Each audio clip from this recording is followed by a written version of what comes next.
कथा के अनुसार पुराने समय में दो संत एक साथ रहते थे। दोनों की भक्ति का तरीका अलग अलग था। एक संत दिन भर तपस्या और मंत्र जाप करते रहता था, जबकि दूसरा संत रोज सुबह शाम पहले भगवान को भोग लगाता और फिर खुद भोजन करता था। एक दिन दोनों के बीच झगड़ा होने लगा कि बड़ा संत कौन है।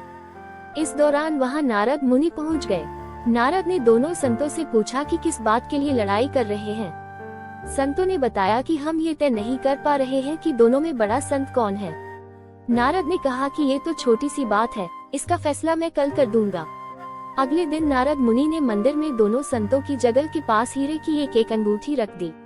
पहले तप करने वाला संत वहां पहुंचा। उसने एक अंगूठी देखी और चुपचाप उसे अपने आसन के नीचे छिपाकर मंत्र जाप करने लगा। कुछ देर में दूसरा संत भगवान को भोग लगाने पहुंचा। उसने भी हीरे अंगूठी देखी, लेकिन उसने अंगूठी की ओर ध्यान नहीं दिया।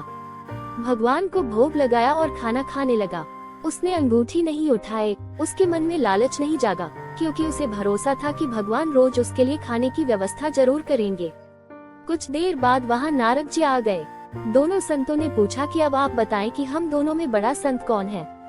नारद ने तपस्या करने वाले संत को खड़े होने के लिए कहा। जैसे ही वह संत खड़ा हुआ तो उसके आसन के नीचे छिपी हुई अंगूठी दिख गई।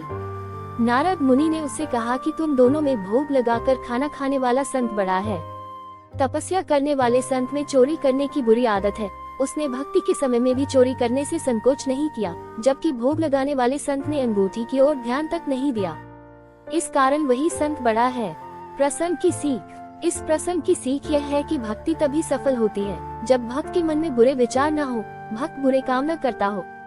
जिस भक्त के विचार पवित्र हैं और जो बुरे कामों से दूर रहता है, सिर्फ उसे ही भगवान की कृपा मिलती है।